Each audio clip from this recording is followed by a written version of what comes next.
Hi there, this is Izzy. I wanted to do a slightly earlier than expected root diary for you. I was going to do one in 2 months' time, but actually I've done something different this month. That seems to have done one of the orchids some good. So I just wanted to share that with you. And the orchid in question is the Owaji.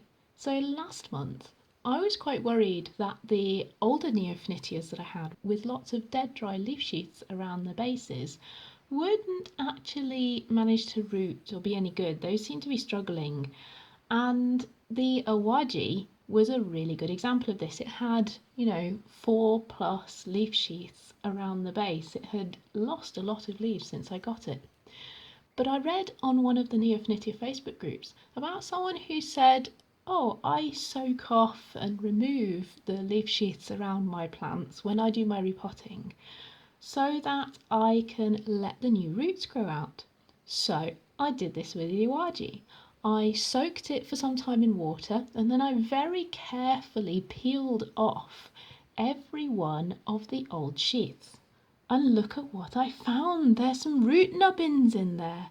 And now the Owaji seems to be growing these root nubbins into usable roots. So we've got one on this side a little bit green, which is down here, quite hard to see, but the best looking one is coming out on this side. So I'm really quite excited by those. So that is the main success story of this month. Now there is also a bit of a tragedy this month. I'm afraid we've lost the Shinryukou.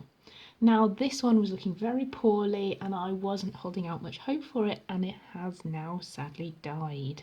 Now all the other Neofinetias in the root diary are doing pretty well, but they're making slow progress. So if we look at the Kyobijin, this one has its two lovely fat roots from before, but you might be able to see these leaves are quite dehydrated. It's not managing to make best use of those roots just yet.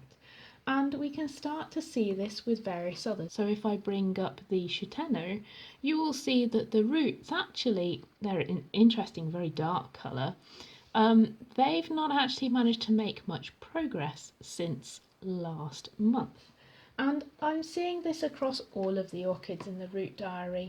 So here we have the Komachimusume, or thought to be a Komachimusume. And lastly, the unknown orchid. What I'm thinking is that these Neofinetias are all going to need a bit of a repot. I think I'm going to put them in sphagnum moss mounds because the sphagnum moss mounds give these Neofinetias a lot of moisture all through the day. So I think it's time to mound up every orchid in the root diary.